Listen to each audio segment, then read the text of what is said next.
இந்த மீட்டிங்குள்ள எப்படி போறது நானு? So, good evening to all friends. Today we shall discuss something relating to the Madras High Court's observation on the electoral proceedings and relating to that.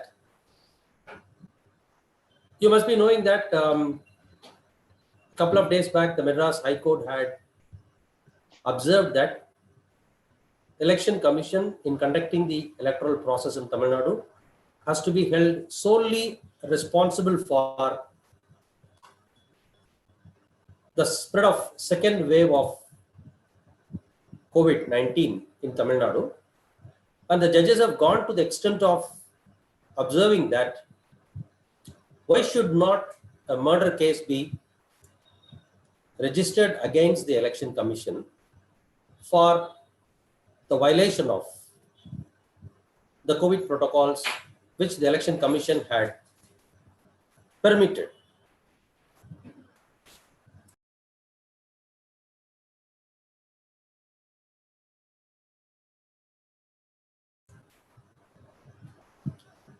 So the commission has now the question is whether it is appropriate for the court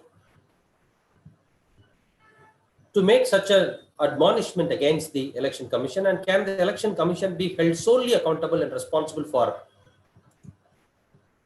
such something that is taking on these lines. There are a few questions here. What could have been the Election Commission? What could the Election Commission have done with respect to following the following the COVID protocols, and whether the Election Commission is empowered to implement the COVID protocols, and in case the political parties did not comply with the protocols, whether the Election Commission has any power to really take action against the political parties or the common public, whoever it is. Is it possible for the Election Commission to have taken action against them? Is one question. Second, how do we look at the way the court has taken up this issue, and how the court has how the judges have gone to make such a severe admonishment and a severe observation against the Election Commission? Is it appropriate for the court to do that? Is it to be considered as judicial activism also?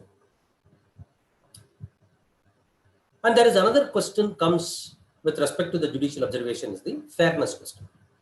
Are the judges fair? Is the High Court fair? Now let us try to discuss the issue, analyze the issue one by one, taking up the questions one by one. First of all,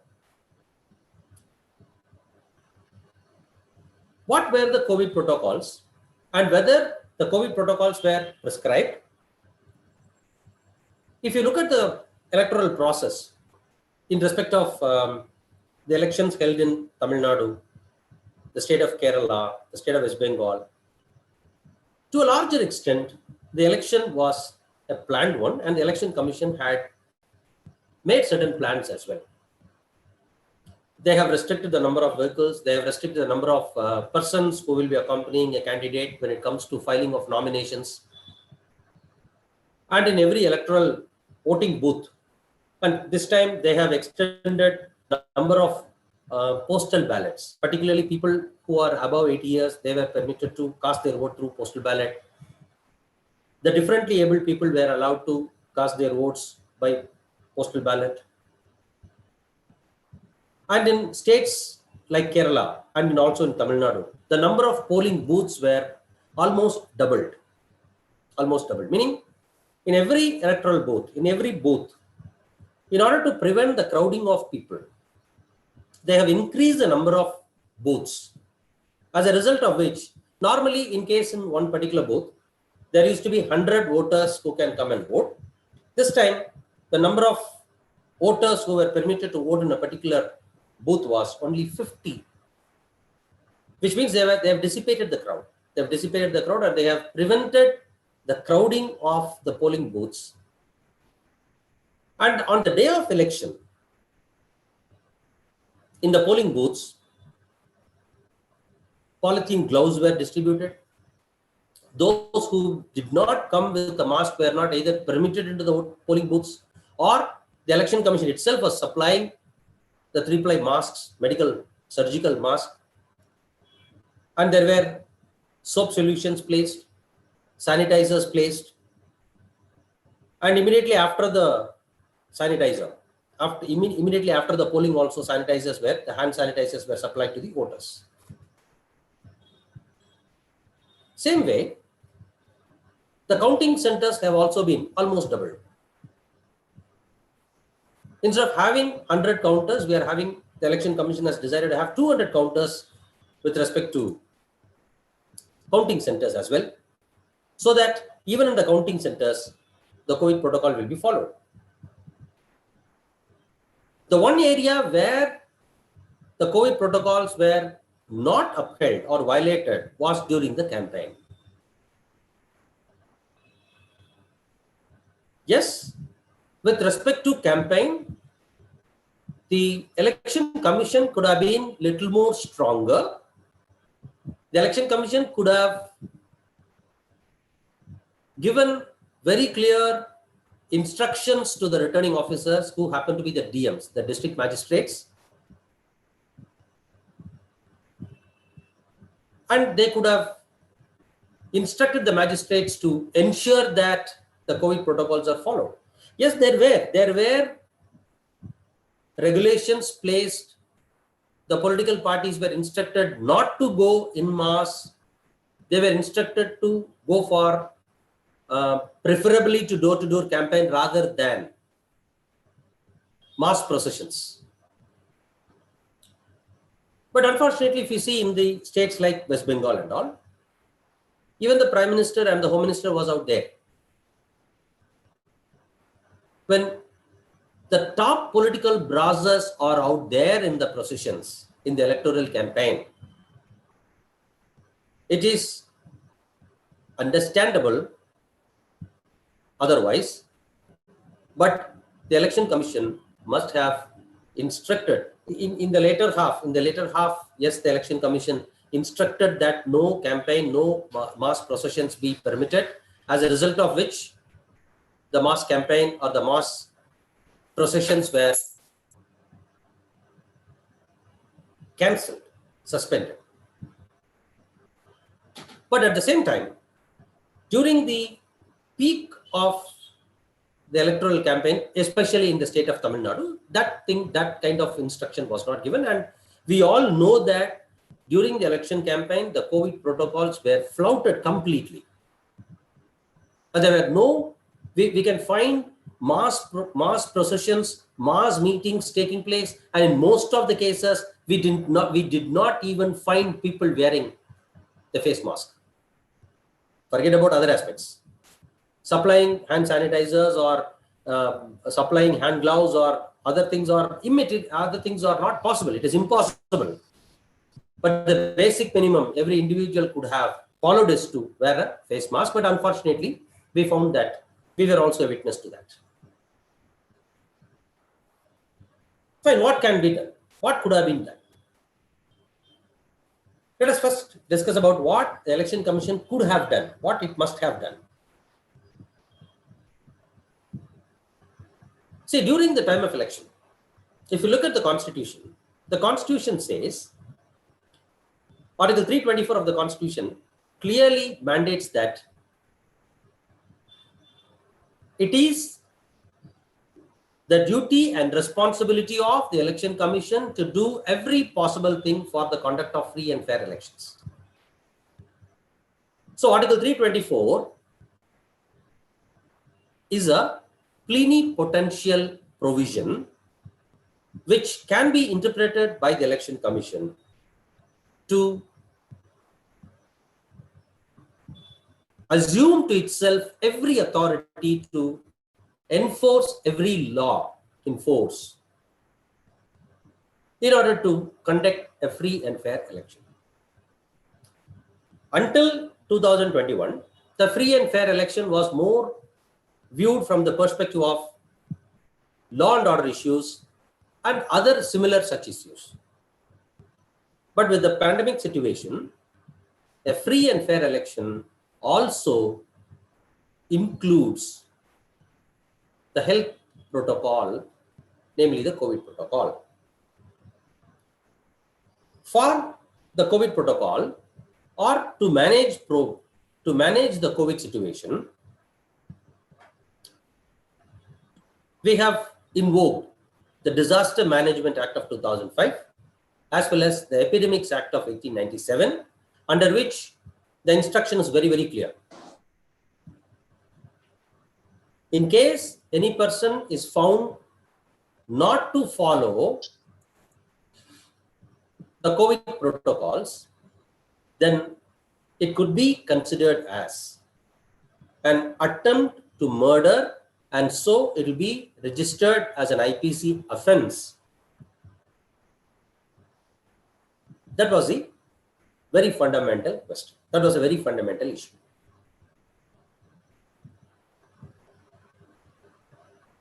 Given this situation, the Disaster Management Act is in force, as well as the Epidemic Act 1897 is in force, and there have been amendments to the Epidemics Act 1897, which empowers the government to protect the medical staff and the doctors, which has to be implemented by the district magistrates.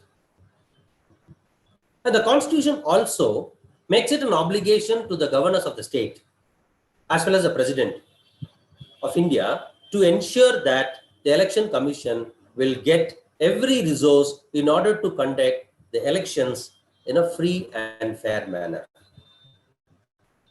That is the reason why during the elections, the state government officials or all the government officials are considered to be working in the deputation of the Election Commission, and therefore the district magistrates are known as the returning officers. And already Section 144 is very much in force with respect to COVID control measures, which is under the power of, within the ambit of the power of the district magistrates, which the district magistrates must have utilized.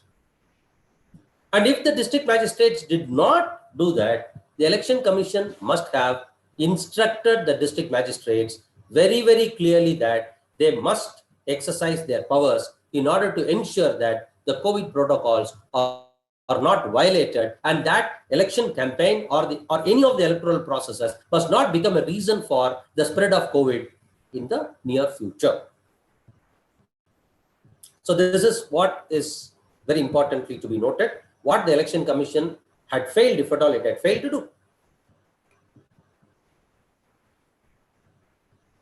On the other hand,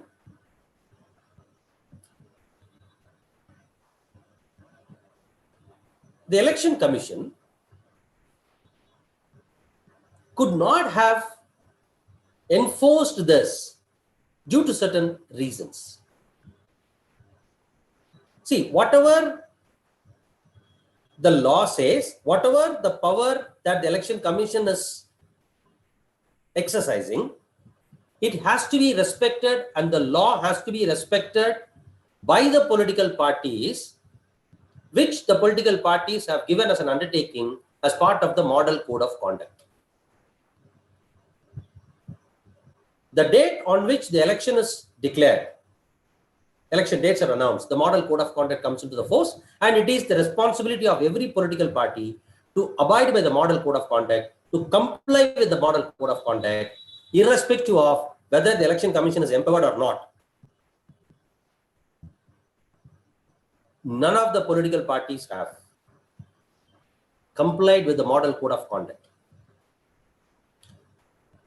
But remember, the Model Code of Conduct is an arrangement of a gentleman agreement. It's a kind of a gentleman agreement.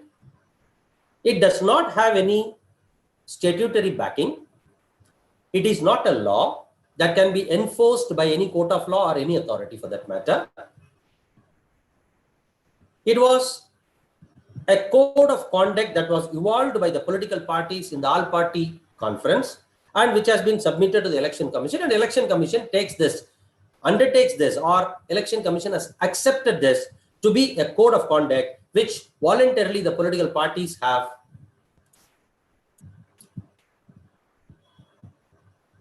accepted to comply with.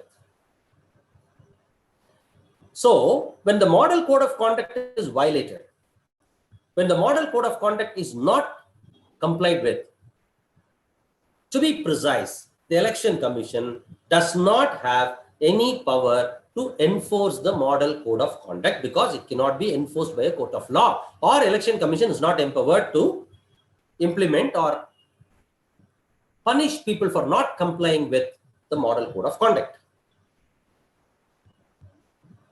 So this is another side of the coin.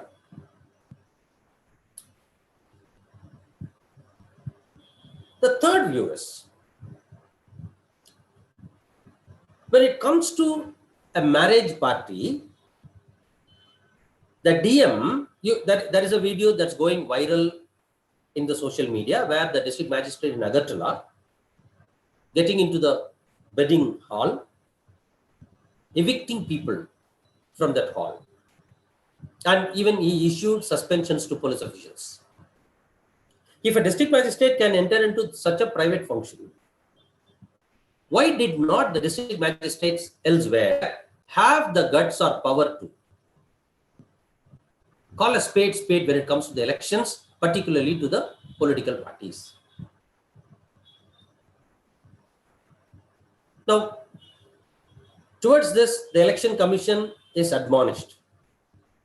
The election commission must have clearly instructed to the district magistrates, that is their returning officers, that they are expected to exercise their powers, and in case of exercising any power in respect of free and fair conduct of elections, which includes the compliance with the COVID protocol, then the district magistrates will be protected by the election commission, and the election commission will back them up. If that instruction had been given by the election commission, then this kind of admonishment could not have been placed against the election commission at all.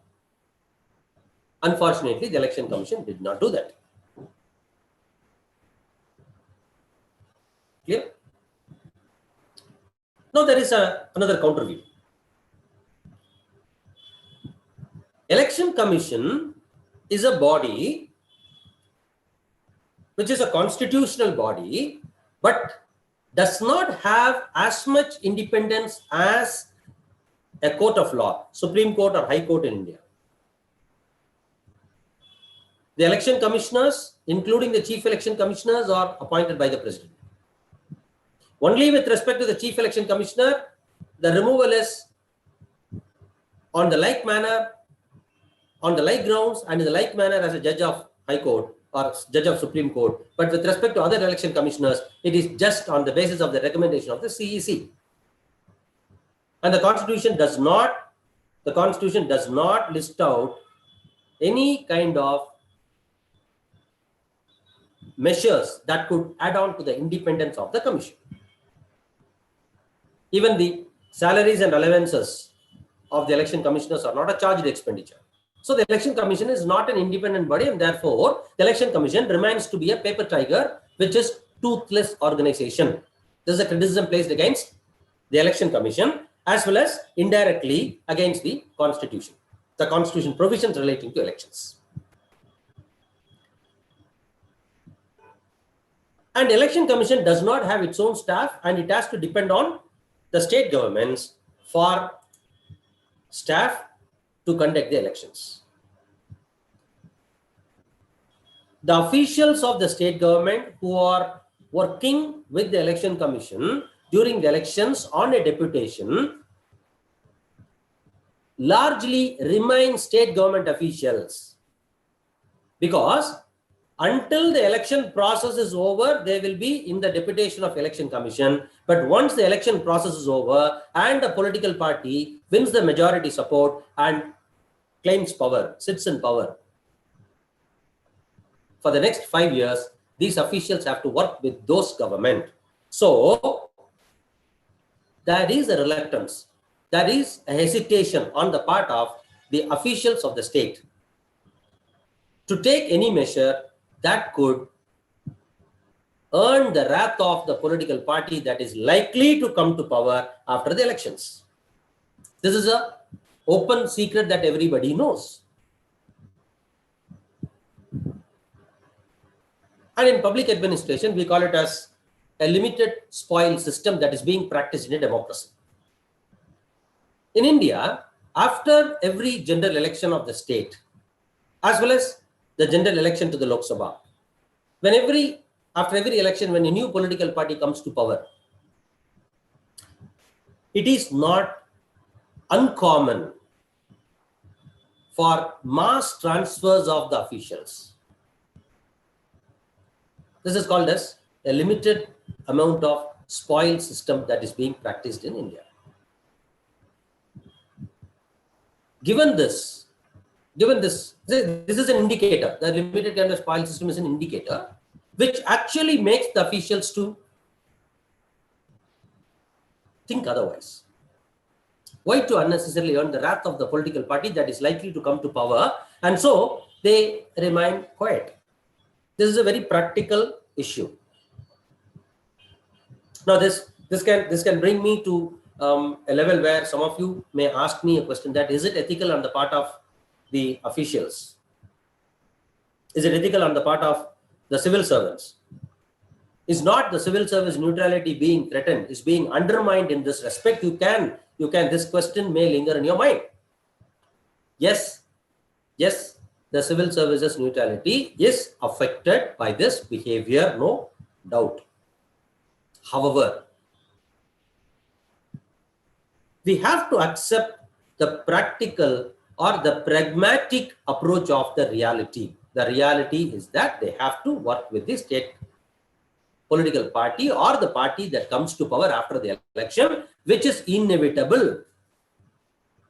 Unless and otherwise some arrangement is made in this regard, we cannot expect the officials to take up that independent decisions in order to implement the model code of conduct. Then the next important thing is, even if a returning officer, a district magistrate, a returning officer, wants to implement the model code of conduct and he books a case, he files a case against any political party or leader for violating the COVID protocol, for not upholding the COVID protocol under, say, Disaster Management Act or Epidemics Act 1897. After the elections, it is the government that succeeds will have to conduct the case, and all these cases could be dropped. Many a time, we find the Election Commission writing letters to the state governments stating that what they have, the state governments as well as the political parties,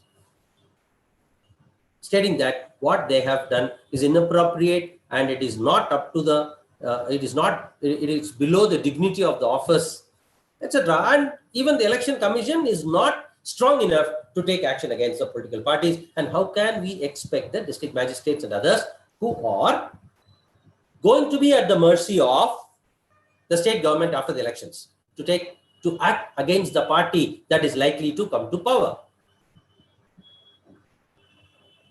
So, in this regard, the courts have, the Madras High Court for that matter, the judges have to some extent been unfair in making this observation.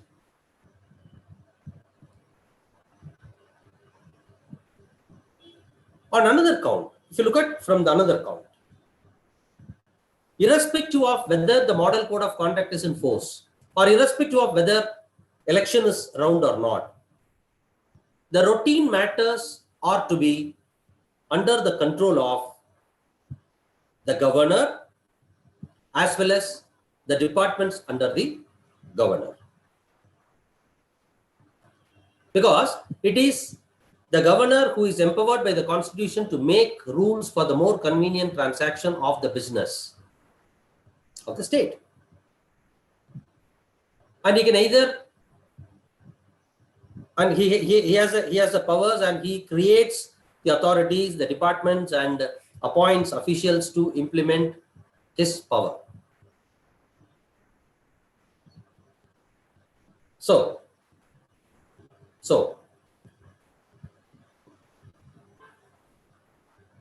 given situation of COVID pandemic, it is a routine matter. Observing COVID protocol is a routine matter, which is no way affected by the coming into force of the model code of conduct, and it is a responsibility of the state government to do that more than the election commission. So to admonish the election commission to the level of calling it a murderer is little unfair.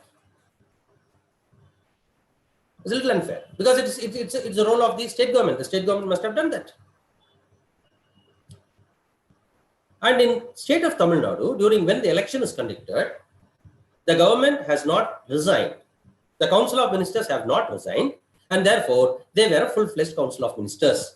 They were not we did not have a caretaker government. We did not have a caretaker government. And therefore, it is more of the responsibility of the state government than the election commission as such. So to put the blame on the election commission squarely is little unfair. Yes, election commission could have acted upon that, but to put the blame on the election commission squarely is unfair. Furthermore, the planning for election has taken place as early as February of 2021, because electoral planning is not a dynamic planning. It is something that is a pre-planned, predetermined plan based on which the election is to be conducted. So election commission has very, very, very little leverage with respect to this. To that extent, the judges have been unfair with respect to the election commission. However, looking from the welfare point of view, forget about the legalities and constitutionalities of the entire case.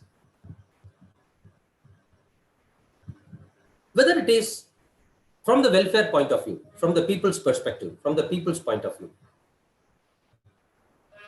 it is unfortunate that the election commission has not exercised its plenipotential power. Article 324 is silent about several aspects, which in turn gives the election commission the power to interpret and assume certain powers to itself, certain discretions to itself, and it could have acted upon that. So, the election commission cannot escape the blame of being a reason, rather predominant reason for the second wave of, or the spiking second wave of COVID in Tamil Nadu. All right. I hope you understand what I'm telling you. So to sum up, the election commission is to be held accountable, is responsible for the spread of COVID rampantly in the second wave from one angle. The election commission cannot shirk the responsibility for this. Being a constitutional body, it must have instructed the district magistrates, who happen to be the returning officers, to clearly implement without any violation, without any deviations, to implement the Disaster Management Act as well as the Epidemics Act of 1897, which has been the law called to implement the COVID protocols. At the same time, it is not fair on the part of the judges to squarely put the blame on the election commission, because there have been other incidences where the court has remained silent, and there have been other incidences where the courts have gone to the level of imposing lockdown. For instance, 5 cities during the Kumbh Mela, the courts have gone to the extent of imposing lockdown, which was later suspended by the Supreme Court. So there are other reasons as well. So to put the blame on one institution squarely is not fair. At the same time, Election Commission should have also acted appropriately by instructing the DMs, the returning officers, to implement the Disaster Management Act as well as the Epidemics Act of 1897. Now coming to the question of whether this can be considered as a judicial activism.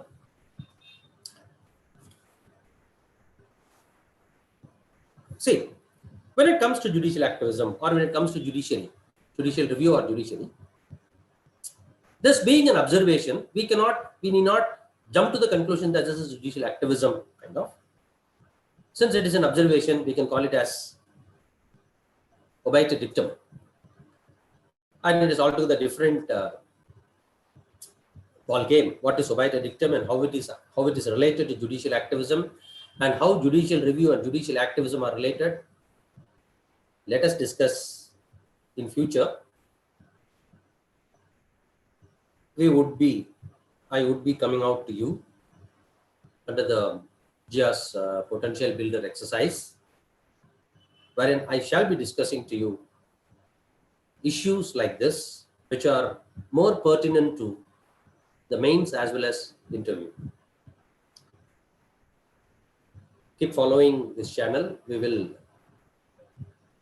will be coming back to you time and again. And for prelims, we will be coming out with certain revision videos with respect to current affairs. So keep following, you can understand. Coming to the present topic, what we are discussing, this has been already asked in the mains. There was a question in the mains. What powers does the Election Commission have to take against the political parties in case of any violation of Model Code of Conduct? This was already asked. And yes, Election Commission can implement the law in force. However, after the elections, it will be difficult for the Election Commission to pursue. And Model Code of Conduct is just a model code, and it is not a law, does not have a statutory backing, and therefore Election Commission, in effect, if you look at Election Commission, does not have any major powers to handle this. I hope you understand with respect to this issue. And in case you have any questions, I'm open. You can ask questions now. Anybody who wants to ask questions can unmute yourself and ask your question, or you can also post your question in the chat box.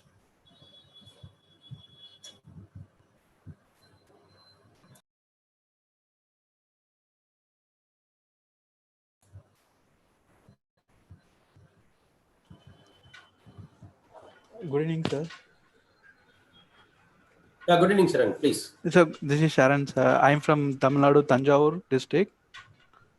So I have some queries related to this topic which we have discussed now. You're telling that Election Commission is also responsible for the second wave of COVID. What I'm asking is this public people is also made be responsible because the people beyond their life, sacrificing their life and going for this campaign and everything, these people will also be held responsible for this second wave spike in cases. Are you done? Yes, sir. Yes, sir. You're right. See, responsible voting, the concept of responsible voting, yes, sir, demands that people who are the electors must also be responsible with respect to voting behavior as well as the public conduct. Okay. However,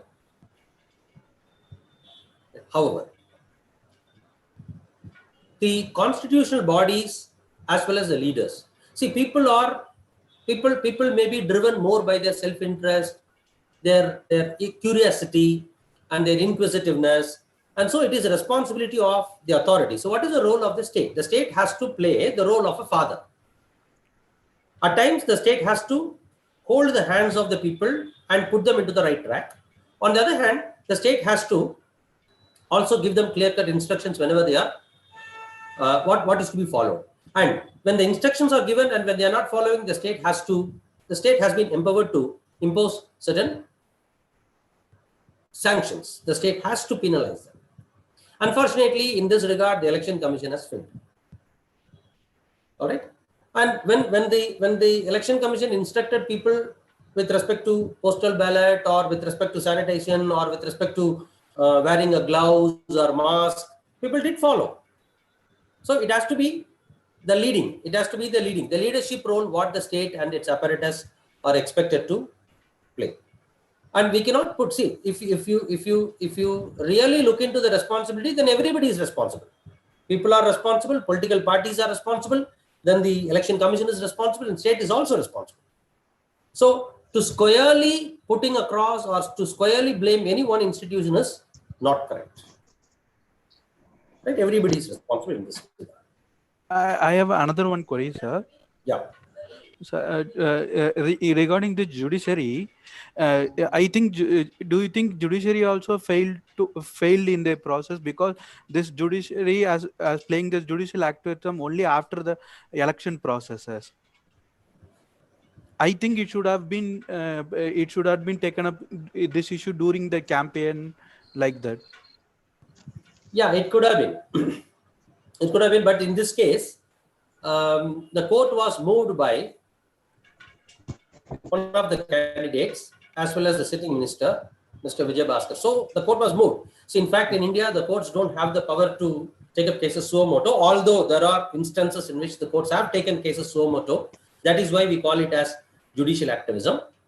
But in this case, yes, courts could have given the instructions beforehand itself. But one has to understand one thing very clearly. We need not have to wait for the courts to say what we need to do. It's always better if we follow it voluntarily. And also, the state governments, as well as the union government and the constitutional authorities, assume the responsibility to themselves and they undertake their responsibilities, discharging the responsibilities with dutifulness and with the value of accountability. If that is done, probably we will not be landing up in these kind of situations in the future. And Ashwin Kishore is asking me one more question. What is the future solution to fix the issues with Election Commission? And see, the Election Commission, when it comes to Election Commission, we need to go in for electoral reforms, which includes the reforming of Election Commission as well. First of all, we have to define, it is high time that we have to define the role of the Election Commission under the Constitution. And more importantly, we have to go in for fixing the issues relating to the independence of the Election Commission. The Constitution is silent about the independence of Election Commission. And those aspects have to be done, first of all. Secondly, when it comes to the independence, there are certain aspects like appointing the Election Commission by a warrant, election commissioners by a warrant under the hand and seal of the president. Then we need to have staff for the Election Commission. We need to have the staff for Election Commission. Particularly, Election Commission can have, there are electoral officers in every state. Even during the normal times, even after the election process is over, in order to maintain the electoral roll, prepare the electoral roll, update the electoral roll, delimitation, etc. There are electoral officers. Again, those officers are drawn from the state government only. Now, we have to go in for having a separate set of staff for the Election Commission, at least a very minimal staff at the headquarters level in the states, so as to ensure that the Election Commission will have its own staff for planning. So these two things, I think, must be done with respect to fixing the issues like this. Madhu is asking me, is there any situation like this happen? No, because the COVID pandemic is altogether a new one. And Gautam is asking me, in a prediction of COVID upsurge due to elections, Can election commission make required protocols and changes in the model code of conduct? No, model code of conduct is not something that election commission has come out with. Model code of conduct is an agreement. It's a kind of a gentleman agreement between the political parties. It was evolved in all party conference, and every political party has submitted that they will abide by it. So the election commission cannot come out with anything like that. And in fact, one of the aspects of I can add one more point with respect to Kishore's question as well while answering this question. We have to give the model code of conduct a statutory backup. Election must be made into a law. Conduct is made into a law. It will be better with respect to implementation of the model code of conduct. It will be better. Vignesh Varun Gandhi is asking me a question. In the current context, had there been statutory backup to MCC, could the situation be handled better? Yes, Vignesh, it could have been better. Had there been a statutory backup for MCC, then it would have been much better. It would have been much better. ECI could have, Election Commission of India could have, it would have been possible for Election Commission to take up certain actions very clearly. And one more question he is asking, failed to implement or suggest more online campaign, especially in the past 5 state elections. Yes, online campaigning was suggested, but one of the problems of online campaigning would be that the electoral process would be totally tilted. Think of the independent candidates. Think of the smaller political parties, particularly the sub-regional political parties. It would have been unfair. It would not have been possible for those political parties to go online because they might not have got the infrastructure, the digital infrastructure for their campaigning. And so that was one of the main reasons quoted for not having gone for online campaigning, right?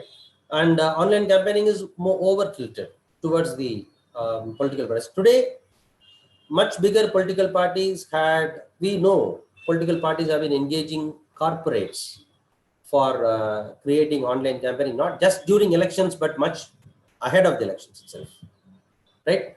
Today, we don't, it was more amounting to online marketing rather than online campaigning, which is an open secret that everybody knows, right? That is one of the reasons why online, see, there is a digital divide. This will result in a political digital divide. The smaller political parties and the independent candidates would be totally, eliminated from the fray of the elections.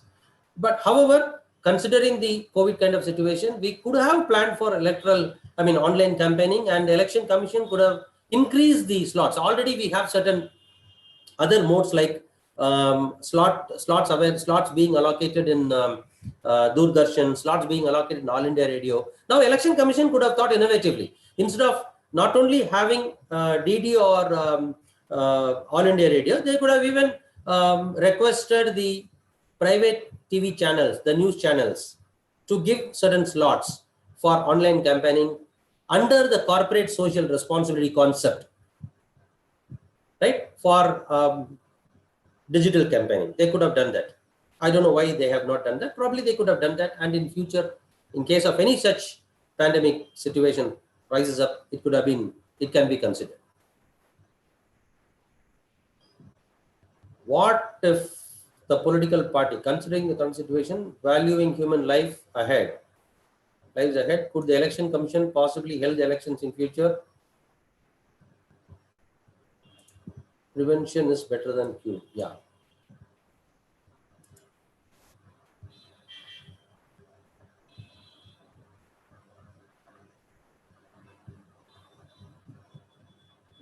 Correct context. Is a failed to implement campaign? Okay. What happens? The political party held responsible for violation of COVID surge comes into power after the elections. Nothing can be done. This is too political a question that we cannot, answer this question. If they come to power, see which political party you are talking about. Which political party? Which one political party you are talking about? Every political party, including the ruling party in the center, in the state, as well as opposition party, everybody was conducting the campaign, and everybody was conducting the rallies, mass rallies. They did not have any iota of regret with respect to conducting mass rallies during the COVID pandemic. And by February, if you recall, by February, March, even the Central Union Health Minister went ahead to the level of stating that COVID has been won, and there is no COVID cases. COVID is all over. So it's a thorough misunderstanding about the pandemic. So again, as I told you, it is responsibility. It is everybody's responsibility. It cannot be made somebody's responsibility and finally becoming nobody's responsibility as it has come now. Right? And Vignesh asks me one another question. What are the challenges in providing statutory backing to MCC? Only political will. The main challenge is political will. There is no political will to make the MCC a statutory or a law. That's it. Lack of political will. Why have not been, see, there have been hundreds of amendments to the constitution. Why there is no amendment relating to election commission? Why the independence of election commission has not been given? Yeah, on the other hand, the Article 324 and the provisions relating to elections remaining the same way as they are in the original constitution till date gives the election commission the leverage to interpret. It is a plenipotential provision. So it's about the election commissioners. Who is the election commissioner? That matters. So one another person is asking me a question. Considering the current situation, valuing human rights ahead, could the ECI possibly hold the elections in future? Yeah, it is. Yes, it is. Yes. Now this is a lesson to be learned. See, every lesson, every event, we will have learnings, and based on the learnings, the future course of action is reformulated and determined. So hopefully, let us hope that Election Commission will also learn the lessons, and based on the lessons, the future elections will be conducted accordingly.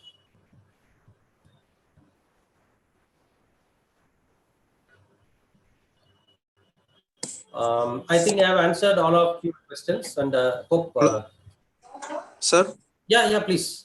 Sir, good evening, sir. Sir, in mid you mentioned about GIA's potential campaign something, sir. Where I get from this? Which platform I can follow this, sir? You can follow in the same channel. The same channel, YouTube channel where you are now into.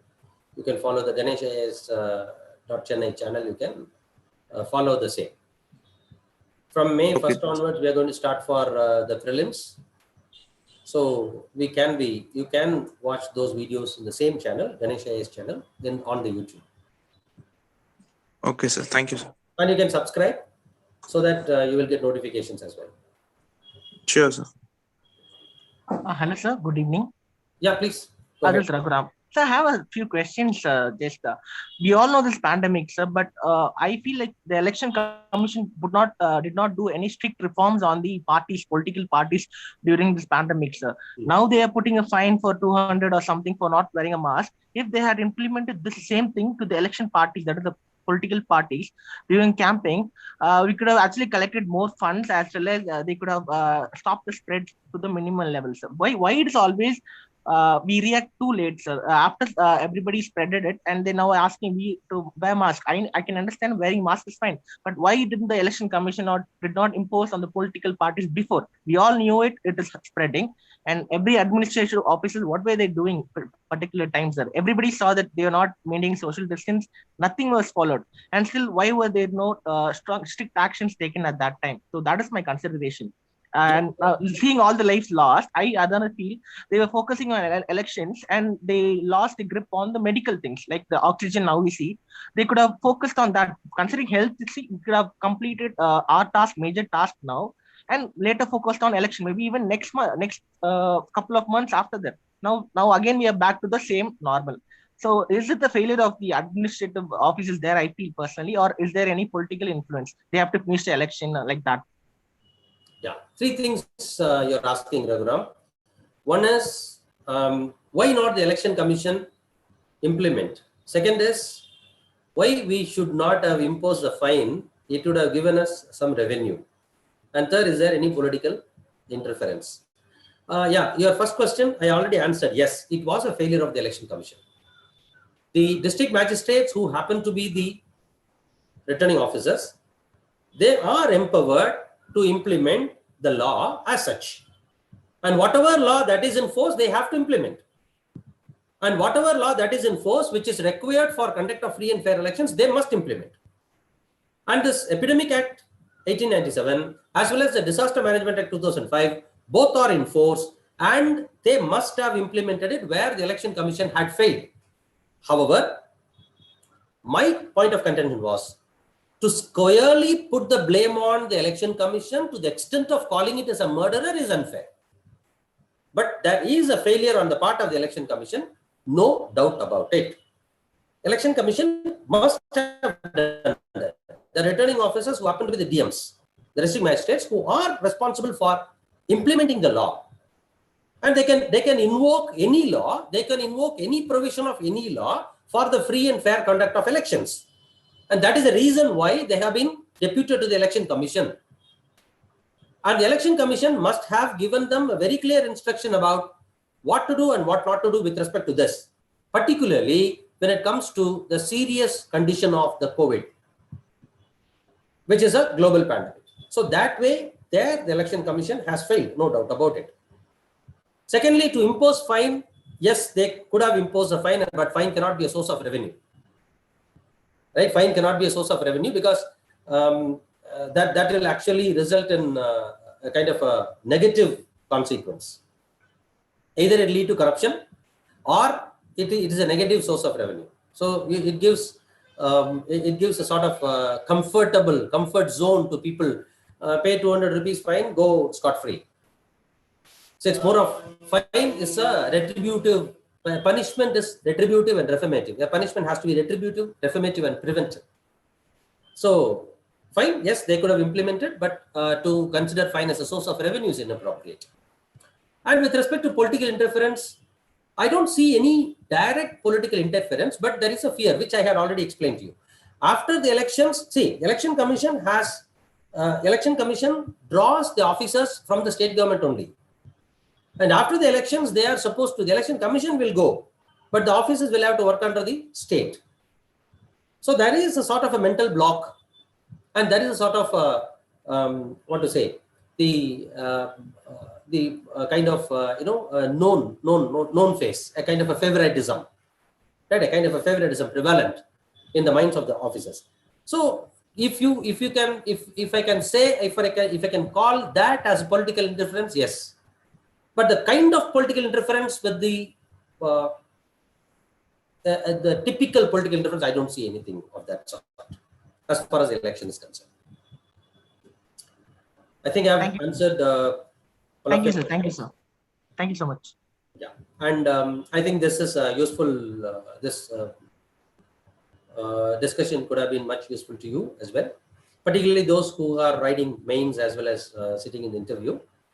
And we shall please do join us whenever we will be coming out to you with such discussions and videos regularly under the GS Potential Builder.